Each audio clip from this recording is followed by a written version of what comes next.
नेज अर्धचालकों के बारे में अपन ने पढ़ लिया था। नेज अर्धचालक क्या होते हैं, कैसे उनका निर्माण होता है, किन प्रकार के अर्धचालकों को अपन नेज अर्धचालक कहते हैं, ये सब अपन ने पढ़ लिया था। नेक्स्ट जो अपने टॉपिक है उसी में, उसका नाम है नेज अर्धचालक में विद्युत प्रवाह या विद्युत चालन। टॉपिक का नाम क्या है? नेज अर्धचालक में, नेज अर्धचालक में विद्युत चालन। नेज अर्धचालक में विद्युत चालन। नेज अर्धचालक में विद्युत चालन। देखिए कुछ एक जो कॉन्सेप्ट्स हैं वो इलेक्ट्रोस्टैटिक्स के यहाँ पे काम में आएंगे। उसमें सबसे पहला है अपवाह वेग। अपन जानते हैं कि किसी भी धातु में या किसी भी चालक में जो इलेक्ट्रॉन होते हैं वो विद्युत क्षेत्र की अनुपस्थिति में यादृच्छिक दिशाओं में, रैंडम डायरेक्शंस में क्या करते हैं? मूवमेंट करते हैं। तो जैसे ही वो रैंडम डायरेक्शन में मूवमेंट करते हैं तो वो एक दूसरे के प्रभाव को क्या कर देते हैं? कैंसिल आउट कर देते हैं। तो इस प्रकार हमें कोई नेट वेलोसिटी नहीं मिलती है, नेट वेग हमें नहीं मिलता है, किसी एक फिक्स दिशा में अपन को वेग नहीं मिलता है। लेकिन जैसे ही अपन विद्युत क्षेत्र अप्लाई करते हैं, जैसे ही अपन चालक के दोनों सिरों पर विभवांतर उत्पन्न करते हैं, विद्युत क्षेत्र उत्पन्न करते हैं, वैसे ही इलेक्ट्रॉनों की कोई भी हो, आवेशवाहक कोई सा भी हो, इलेक्ट्रॉन हो, होल हो, कोई सा भी हो, उनकी एक निश्चित दिशा में गति होना शुरू हो जाती है। इस इलेक्ट्रिक फील्ड के कारण जो ये इलेक्ट्रॉनों की का जो ये वेग है जो हमें मिला है, इसे अपन अपवाह वेग कहते हैं। और इसी से अपन क्या करेंगे? अब विद्युत चालन के बारे में स्टडी करेंगे। ठीक है, पहले एक डायग्राम बना देता हूं मैं।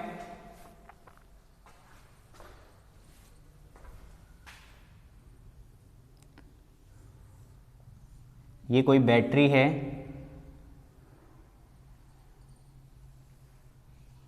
ये कोई नेज अर्धचालक है,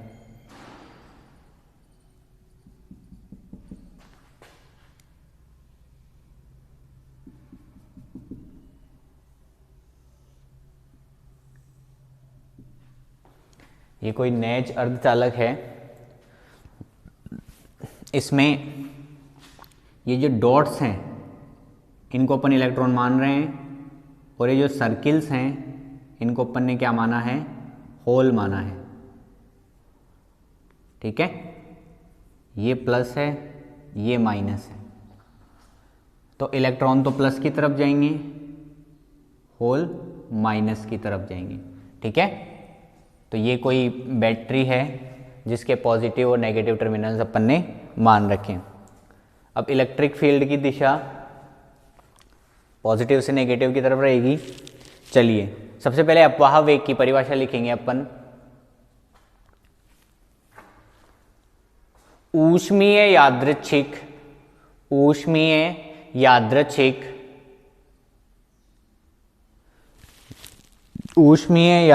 दिशा में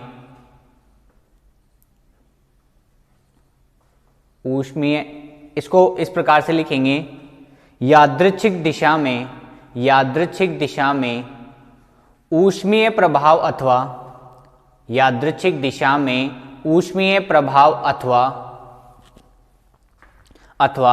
विद्युत क्षेत्र के प्रभाव कारण उत्पन्न वेगों का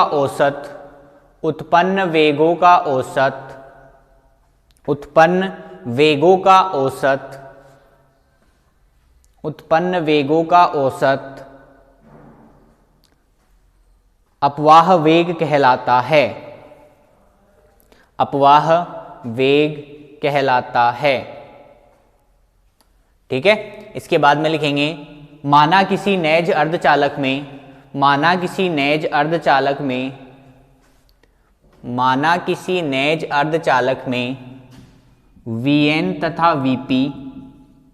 Vn तथा Vp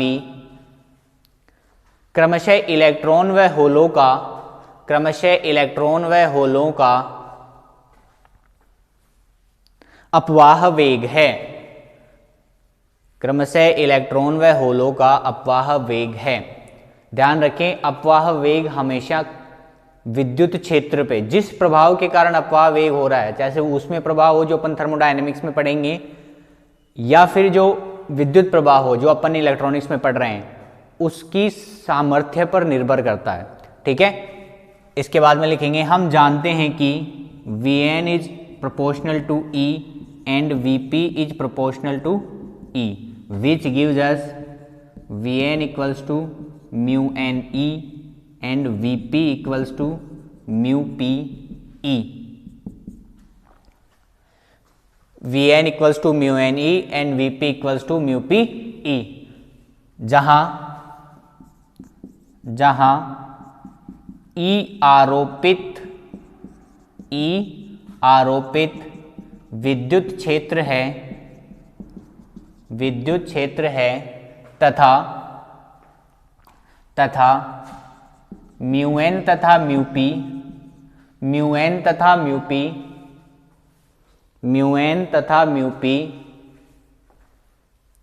क्रमशः इलेक्ट्रॉन व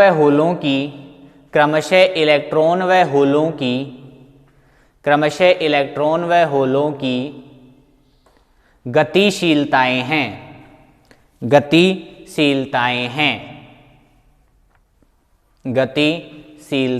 हैं।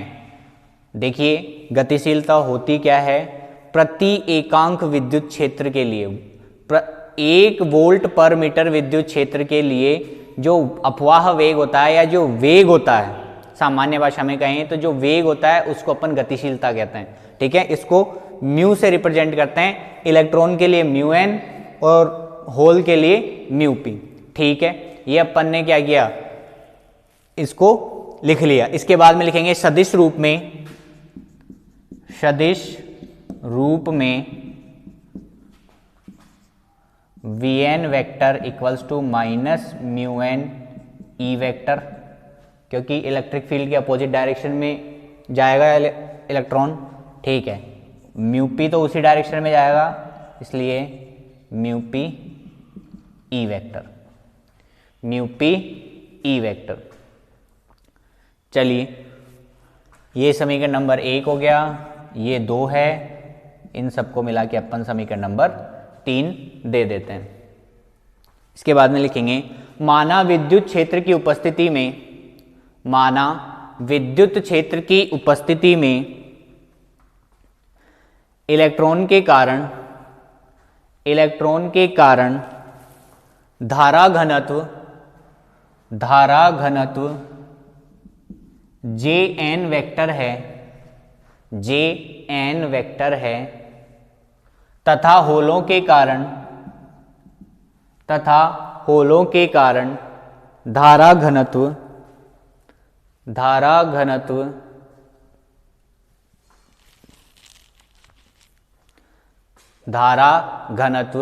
Jp है। इसे मिटा देता हूं मैं,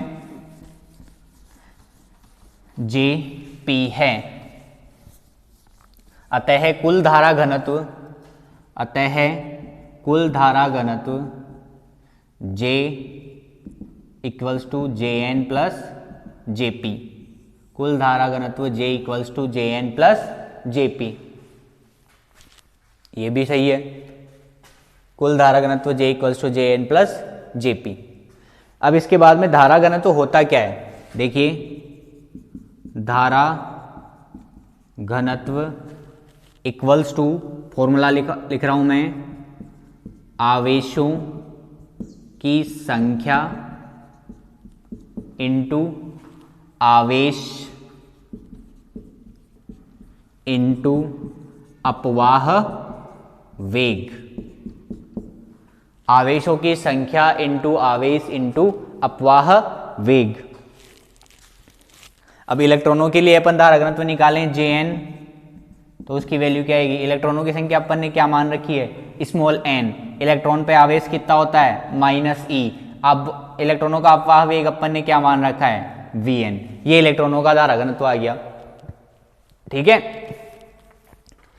अब ये vector n minus E, V N vector की वैल्यू क्या है minus mu N E vector, अपन ने समीकरण नंबर 3 से लिखा है। चलिए तो इसकी वैल्यू क्या हो जाएगी n E mu N E vector, J n vector equals to n E mu N E vector, इसे समीकरण नंबर 4 दे देते हैं। इसी प्रकार होलों के लिए जेपी वेक्टर इक्वल्स टू क्या होगा पी इलेक्ट्रॉन का होल का आवेश प्लस ई और ये mu P vector which gives us P E mu p E vector, ये हो गया जेपी वेक्टर। ये क्या हो गया JP vector.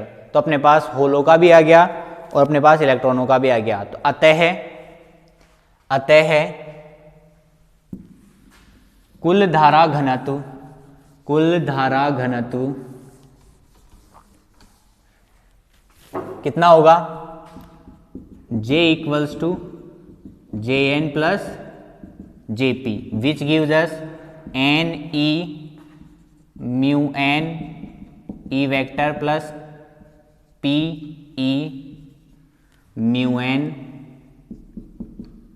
Mu p, hole के लिए लिख रहे हैं ना अपन, म्यू पी ई वेक्टर।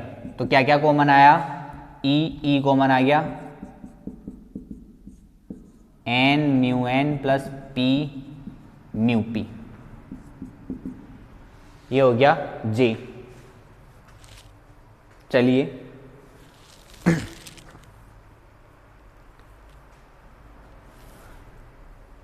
जे वेक्टर तथा ई वेक्टर की दिशाएं, जे वेक्टर तथा ई वेक्टर की दिशाएं समान होती है, अतः वेक्टर लगाने की अपन को अब कोई ज़रूरत यहाँ पे नहीं रह जाती। अगर दोनों की दिशाएं बिल्कुल समान हैं तो वेक्टर लगाने की कोई हमें ज़्यादा ज़रूरत नहीं रह जाती। चलिए हम जानते हैं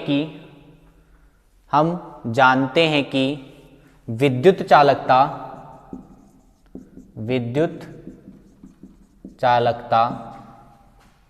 sigma equals to J upon E, ये फॉर्मूला होता है विद्युत चालकता का, ठीक है, जे अपॉन ई विच गिव्स अस, जे की वैल्यू रखेंगे E N mu N plus P mu p, E N mu N plus P mu P, ये अपन ने क्या रखा मान रख दिया।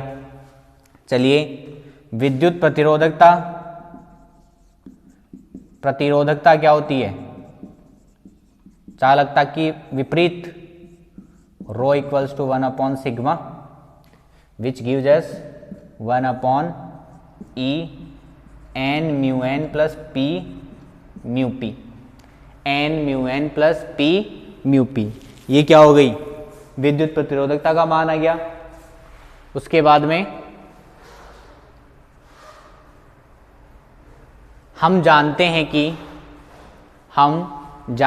कि नेज अर्धचालकों के लिए क्या होता है n equals to P equals to N I, यही मानते हैं अपन, पिछले लेक्चर में देखा था n equals to P equals to N I माना था अपन ने। चलिए तो सिग्मा इक्वल्स टू क्या हो जाएगा E N I mu N plus mu P, और रो इक्वल्स टू क्या हो जाएगा 1 upon N I E mu N plus mu P. ये अपने पास क्या आया प्रतिरोधकता और चालकता का मान आ गया। तो अपन ने देखा कि नेज अर्धचालकों में चालन कैसे होता है, विद्युत का चालन कैसे होता है, उसकी प्रतिरोधकता क्या होती है, उसकी चालकता क्या होती है, ये अपन ने देखा नेज अर्धचालक। इसके बाद में लिखेंगे क्योंकि नेज अर्धचालकों में Ni का मान बहुत कम होता है, Ni का मान बहुत कम होता है, Ni का मान बहुत कम होता है, अतः इन अर्धचालकों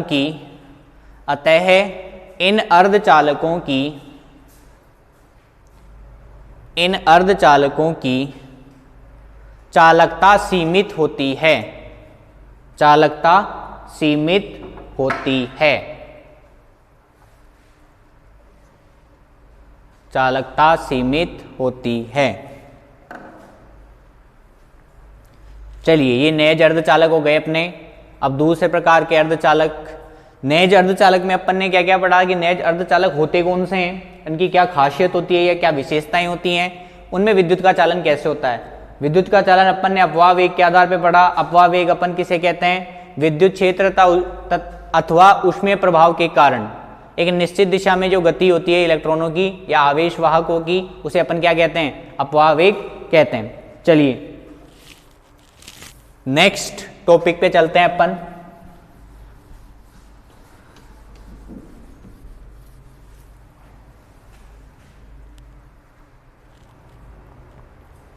नेक्स्ट टॉपिक पे चलते हैं, अपद्रवी अर्धचालक।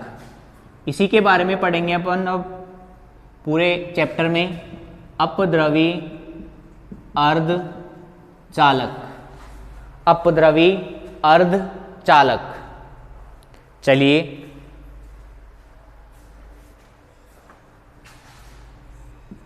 नाम से ही पता चल रहा है, इंग्लिश में इन्हें बोलते हैं एक्सट्रिंसिक सेमीकंडक्टर्स, एक्सट्रिंसिक सेमीकंडक्टर्स। नाम से ही अपन को पता चल रहा है अपद्रवी अर्धचालक कौन से होते हैं। वे अर्धचालक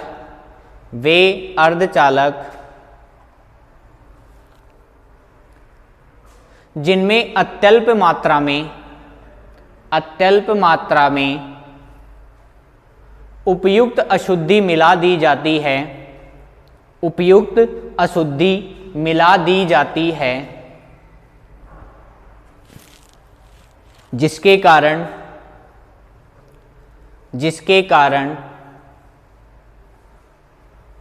उसकी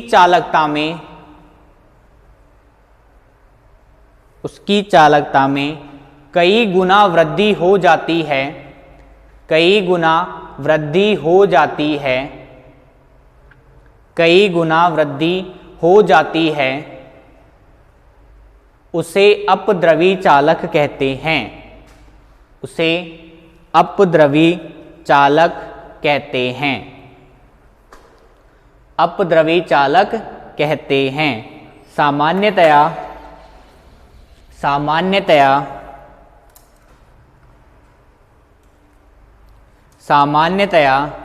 सिलिकॉन तथा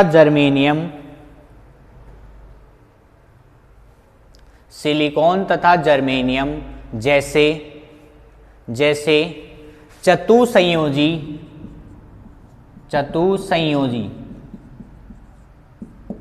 ऐसे मेटल या ऐसे पदार्थ या ऐसे तत्व जिनके पास 4 सहसंयोजक बंध बनाने के लिए इलेक्ट्रॉन उपस्थित हों। ये ध्यान रखेंगे आप, इनके पास, या मैं ये कहूं कि इनके पास बाह्य कक्षक में 4 इलेक्ट्रॉन उपस्थित रहते हैं। ये चारों इलेक्ट्रॉन क्या कर सकते हैं, सहसंयोजक बंध का निर्माण कर सकते हैं, इसीलिए इनको चतुसंयोजी बोलते हैं। चतुसंयोजी का मतलब है इनके पास सहसंयोजक बंध बनाने योग्य 4 इलेक्ट्रॉन उपस्थित हैं। ठीक है, जैसे चतुसंयोजी अर्धचालकों में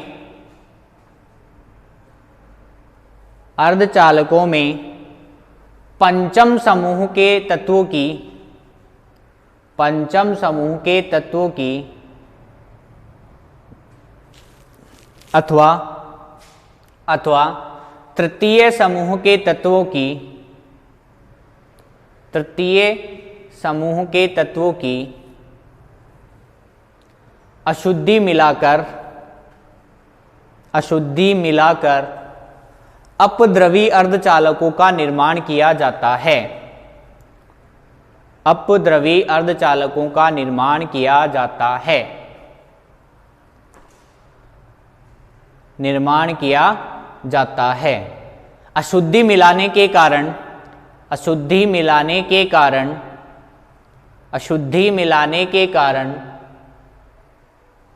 अशुद्धि मिलाने के कारण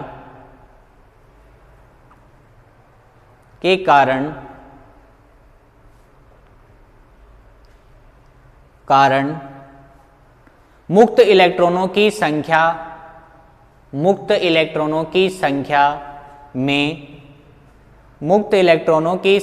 में वृद्धि हो जाती है। मुक्त इलेक्ट्रॉनों की संख्या में वृद्धि हो जाती है। वृद्धि हो जाती है, जिसके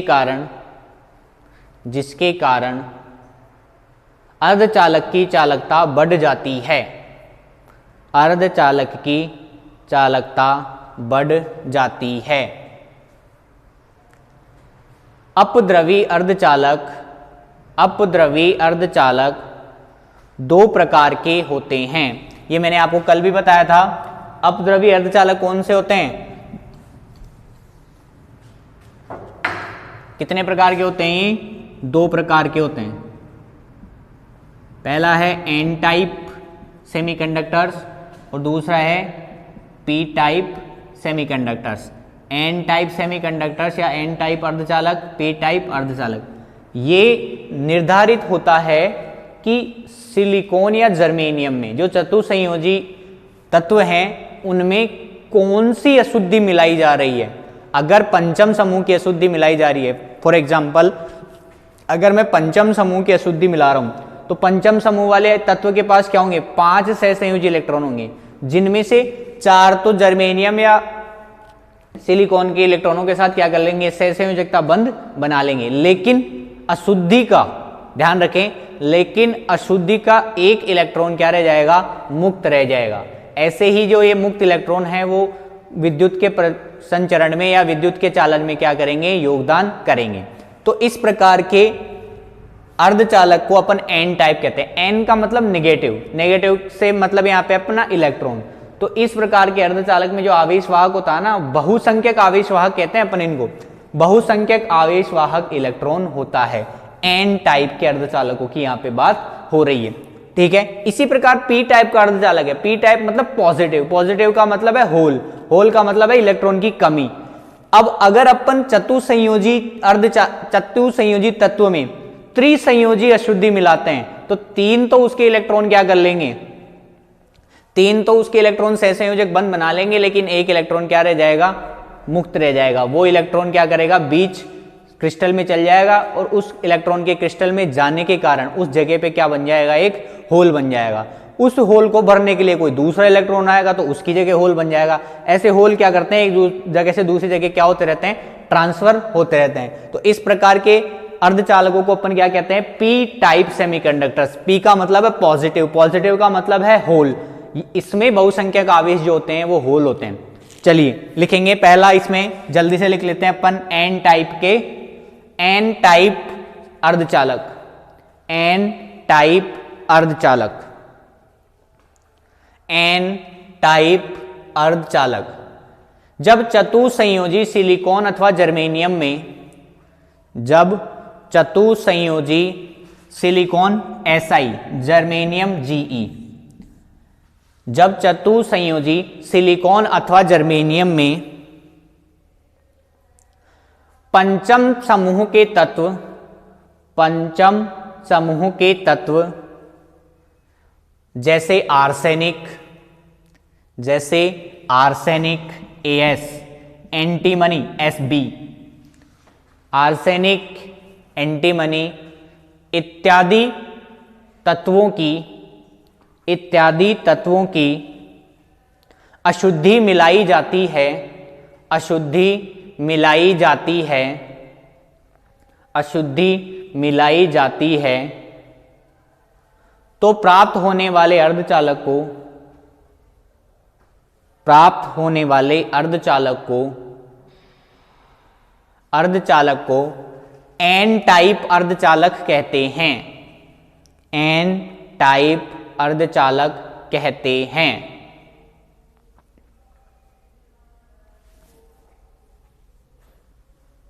इस प्रकार के अर्धचालक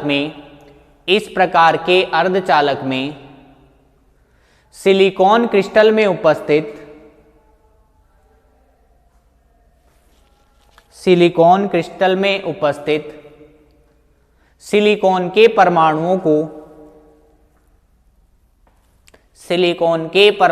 को कुछ कुछ जगह से, सारे जगह से नहीं, कुछ कुछ, एक दो बस, कुछ कुछ जगह से फास्फोरस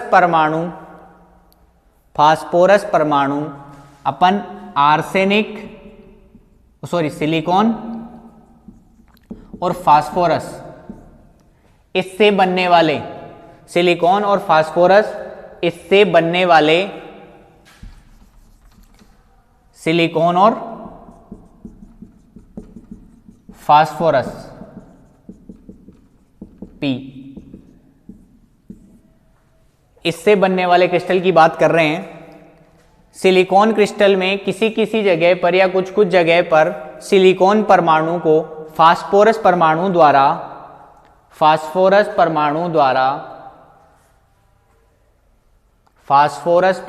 द्वारा प्रतिस्थापित कर दिया जाता है।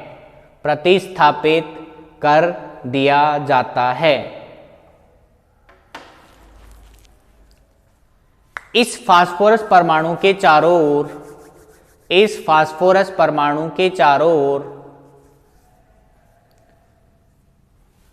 सिर्फ सिलिकॉन के परमाणु उपस्थित रहते हैं।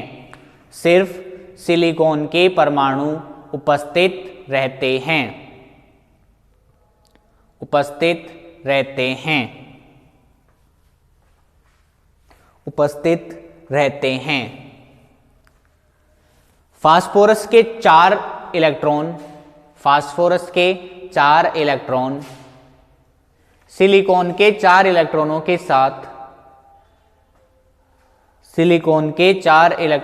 साथ सहसंयोजक बंध बना लेते हैं तथा बचा हुआ पांचवा इलेक्ट्रॉन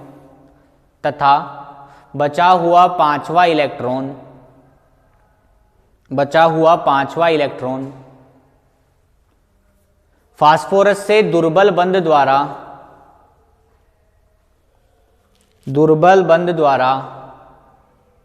बंधा हुआ रहता है।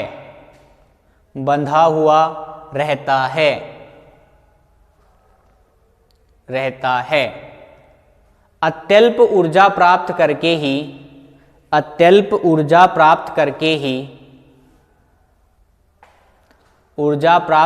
ही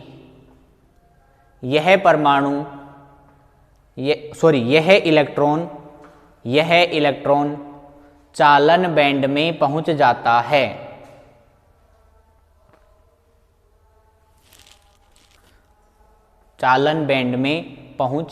है।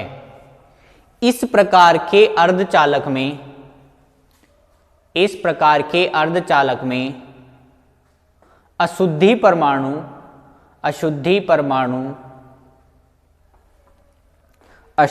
परमाणु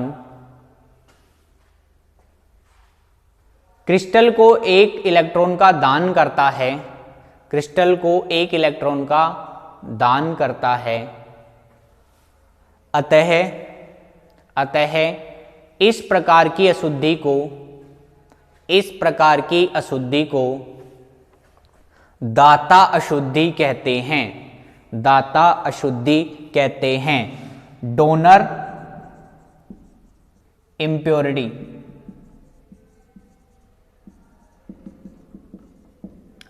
ठीक है, इस केस में अपन ने क्या पढ़ा, जो फास्फोरस है वो अपने इलेक्ट्रॉन को किसे दे देगा, क्रिस्टल को दान कर देगा। तो इस प्रकार की जो अशुद्धि होती है उन्हें अपन क्या कहते हैं, डोनर इम्प्योरिटी या दाता अशुद्धि कहते हैं।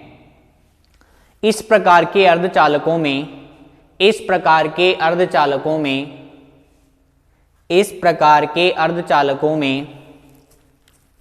इलेक्ट्रॉनों की संख्या होलों की संख्या से बहुत अधिक पाई जाती है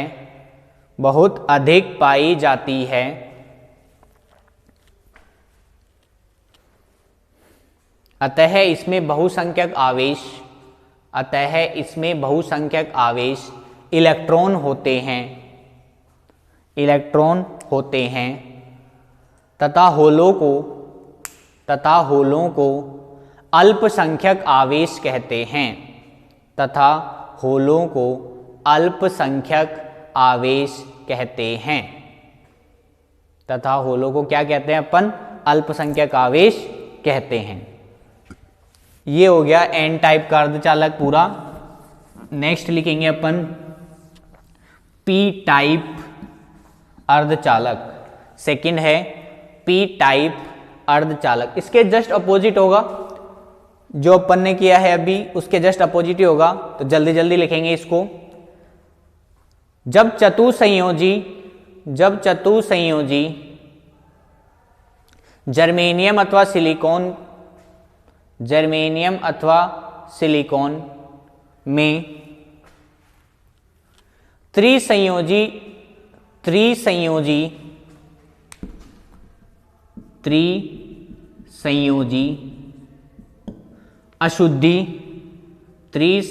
अशुद्धि कौन सी? जैसे एल्यूमिनियम हुई, बोरोन हुई इत्यादि, वे तत्व जिनके बाह्य कक्ष में 3 इलेक्ट्रॉन उपस्थित हों, ठीक है। एल्यूमिनियम, बोरोन त्रिसंयोजी अशुद्धि मिलाई जाती है तो प्राप्त होने वाले अर्धचालक को पी टाइप अर्धचालक कहते हैं, पी टाइप अर्धचालक कहते हैं। उदाहरण के लिए जिसका अपन अध्ययन करेंगे वो है सिलिकॉन और इंडियम। सिलिकॉन तथा इंडियम से बनने वाला अर्धचालक होता है ना, वो पी टाइप अर्धचालक होता है। उदाहरण के लिए लिखेंगे अपन सिलिकॉन तथा इंडियम से बना अर्धचालक, सिलिकॉन तथा इंडियम से बना अर्धचालक। चलिए इसमें लिखेंगे सिलिकॉन में जब इंडियम की अशुद्धि मिलाई जाती है, सिलिकॉन में जब इंडियम की अशुद्धि मिलाई जाती है तो क्रिस्टल में उपस्थित सिलिकॉन परमाणुओं को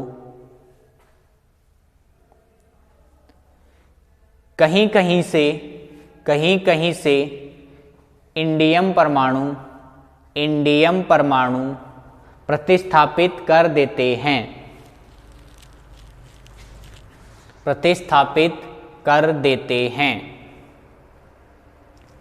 इंडियम के पास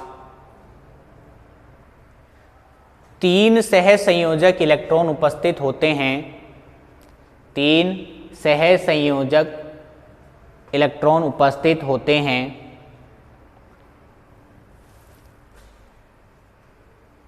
जो 3 सिलिकॉन इलेक्ट्रॉनों के साथ सिलिकॉन इलेक्ट्रॉनों के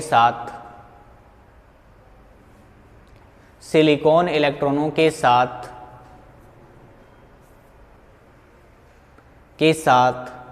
सहसंयोजक बंध बना लेते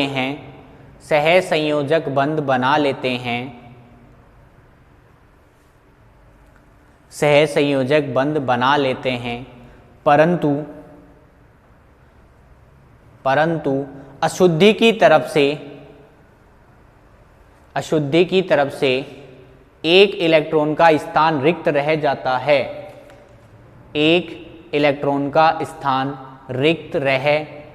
है, जिसके कारण उस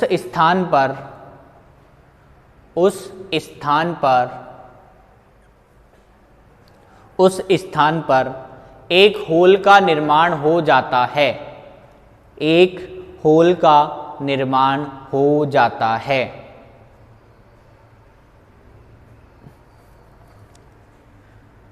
कमरे के ताप पर सिलिकॉन का कोई इलेक्ट्रॉन ऊष्मा ग्रहण करके इस होल में आकर बैठने का प्रयत्न करता है या बैठ जाता है या समाहित हो जाता है, ये समझो आप। तो इस होल में आकर समाहित हो जाता है, जिसके कारण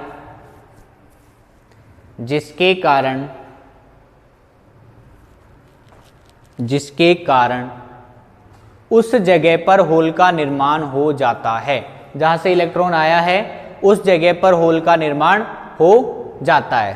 ठीक है, जहां से इलेक्ट्रॉन आया है उस जगह पे क्या हो जाता है, होल का निर्माण हो जाता है। चलिए,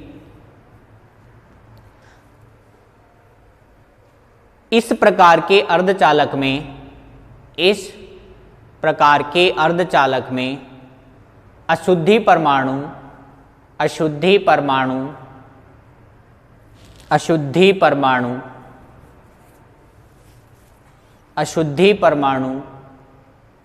क्रिस्टल से एक इलेक्ट्रॉन ग्रहण करता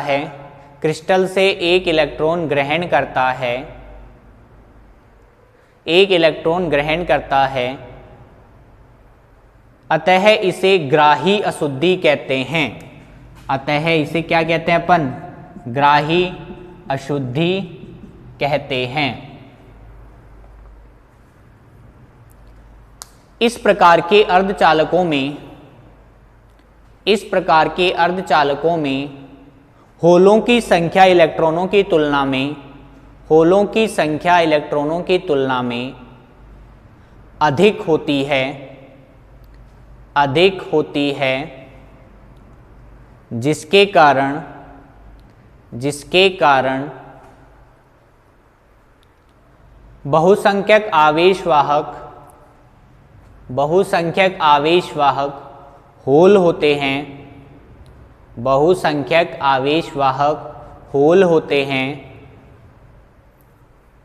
तथा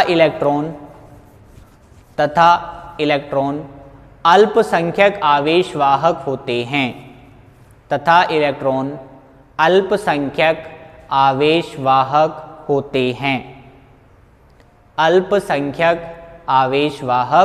होते हैं। चलिए देखो, अपन ने दोनों में ही जो ग्राही अशुद्धि है और जो दाता अशुद्धि है उन पे निर्भर करते हैं इसके प्रकार।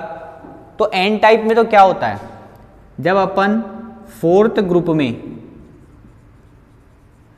किसकी अशुद्धि मिलाते हैं, फिफ्थ ग्रुप की, तो बनने वाला कौन सा होता है, एन टाइप। तो इसमें मेजॉरिटी चार्ज कैरियर कौन सा होता है, इलेक्ट्रॉन। माइनॉरिटी चार्ज कैरियर क्या होता है इसमें, होल। ठीक है, इसमें अपन क्या करते हैं, फोर्थ ग्रुप में फिफ्थ ग्रुप की अशुद्धि मिलाते हैं, या मैं इसे यहाँ पे प्लस कर देता हूँ। Fourth group plus fifth group मिलके क्या करते हैं, एन टाइप का सेमीकंडक्टर बनाते हैं। इसमें क्या होता है कि ये जो अशुद्धि है इसके 4 परमाणु 4 सिलिकॉन परमाणुओं से सहसंयोजक बंध बना लेते हैं, लेकिन फिर भी इसके पास एक इलेक्ट्रॉन क्या रह जाता है, फ्री रह जाता है। तो ये अशुद्धि क्या करती है, ये इम्प्योरिटी है, ये इम्प्योरिटी क्या करती है, अपना एक इलेक्ट्रॉन क्रिस्टल को दान कर देती है, इसलिए इसे अपन क्या कहते हैं, दाता अशुद्धि कहते हैं। पी टाइप वाले में क्या होता है, फोर्थ ग्रुप में किसकी मिलाई जाती है, थर्ड ग्रुप की अशुद्धि मिलाई जाती है। मेजॉरिटी चार्ज कैरियर इसमें क्या होते हैं, होल। माइनॉरिटी चार्ज कैरियर इसमें क्या होते हैं, electron. Majority charge carrier, minority charge carrier, इसमें इलेक्ट्रॉन होते हैं। ठीक है, इसमें क्या होता है, ये इम्प्योरिटी है, जैसे इंडियम हो गई, इसके 3 इलेक्ट्रॉन सिलिकॉन के 3 इलेक्ट्रॉन्स के साथ जुड़ जाते हैं, पर सिलिकॉन के चौथा इलेक्ट्रॉन जुड़ने के बाद भी इंडियम के पास क्या रह जाती है, एक जगह खाली रह जाती है। इसे अपन क्या कहते हैं, होल कहते हैं। ठीक है, तो इस प्रकार के अर्धचालकों को अपन क्या कहते हैं, ये इंडियम है, IN इंडियम। इस प्रकार के अर्धचालकों को अपन क्या कहते हैं, पी टाइप अर्धचालक कहते हैं। तो पी टाइप अर्धचालकों में क्या होता है, चौथे ग्रुप के पदार्थ में क्या मिलाया जाता है, तीसरे ग्रुप की अशुद्धि मिलाई जाती है। अब चूंकि ये एक इलेक्ट्रॉन इससे ग्रहण करेगा, सिलिकॉन से एक इलेक्ट्रॉन आके इस होल में बैठेगा, तो इसे अपन क्या कहते हैं, ग्राही अशुद्धि कहते हैं। क्या कहेंगे इसको अपन, ग्राही अशुद्धि कहेंगे। चलिए, ये अपने एन टाइप और पी टाइप के अर्धचालक हो गए। अपद्रवी अर्धचालक भी अपन ने कर लिए। तो इसमें मेरे हिसाब से किसी को कोई दिक्कत नहीं होनी चाहिए। आगे चलेंगे अब अपन